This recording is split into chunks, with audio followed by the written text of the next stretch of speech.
Link TV, connecting you to the world. Link TV is viewer supported.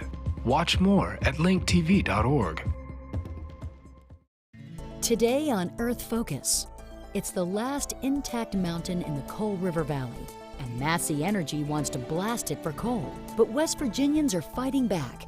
They want to save the mountain and build a wind farm. The newly released film, The Last Mountain, documents their struggle.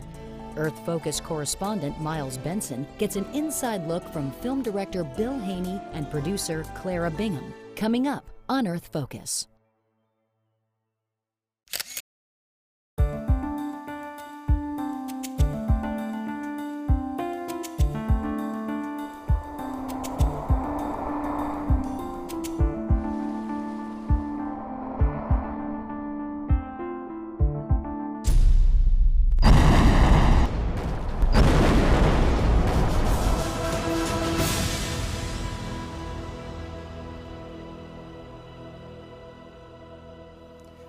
Bill Haney, you're the director.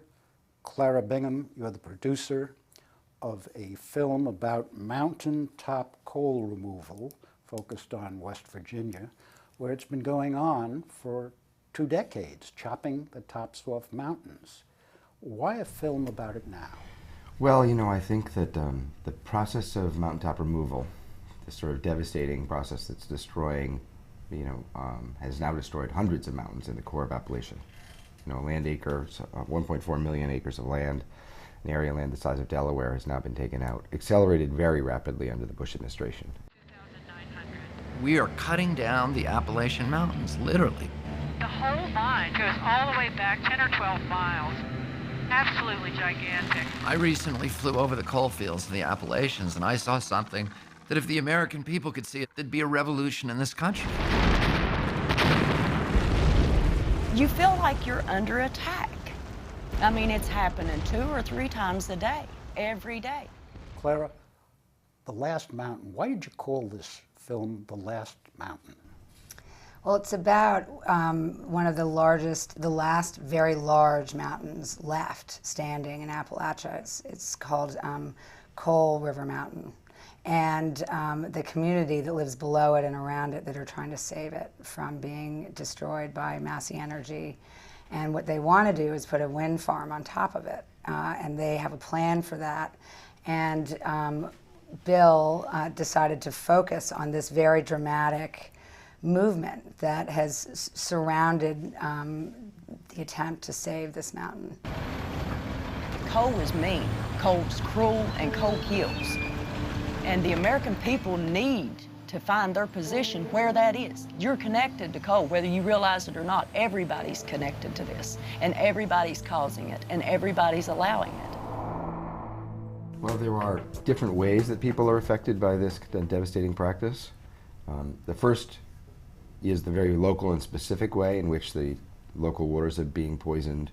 The air is full of toxic chemicals. The mountains that people have relied on at the heart of their communities for generations are being obliterated.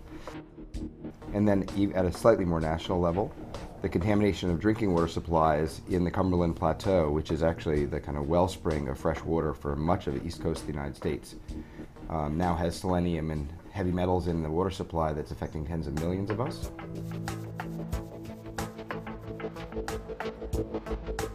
And then there are 600 power plants around the United States burning trillions of pounds a year of coal, much of which is it's the largest source of greenhouse gases in the country. It's the largest source of arsenic and mercury as volatile air emissions. So in that sense, it's contaminating and affecting every one of us. Coal River Mountain is our last great mountain. It hasn't been blasted to ashes. Massey Coal, the single most destructive coal mining company in history. That's your coal dust. And that's what the inside of the kids' lungs are going to look like. Massey, hear us! People have had enough, and they're standing up to the coal company. The fight over Coal River Mountain is a fight about democracy. Robert Kennedy Jr. is lending his voice. How can Massey Coal have 60,000 violations and nobody in the state came and stopped them? We want our kids in a safe new school. People have had enough, and they're standing up to the coal company. The greatest reform of the coal mining industry is being pushed by citizen activists. The fight over Coal River Mountain is a fight about democracy. What's going to happen to the people when this last mountain is used up? The people who depend on it for employment are going to have to go somewhere. There were several things that are implicit in that question which are really important. The first is the coal industry's argument that this destructive practice should continue is that they have this kind of bromide they keep offering. Coal is what keeps the lights on. As if you have a choice between this medieval poisonous process or electric power. And for most Americans, however they may feel about the poisoning of Appalachia, they think, gosh darn it, I have to keep my power.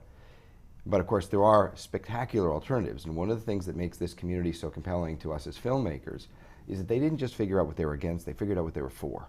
And in figuring out an alternative for their community, they figured out alternatives for all our communities.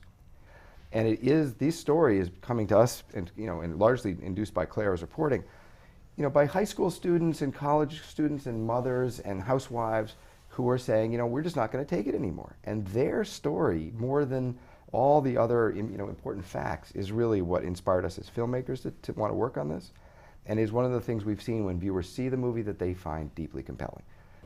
If the wind farm proposal would go through, that's what we could be looking at right now. We could be looking at wind turbines all along those ridge tops there. And the mountain's preserved.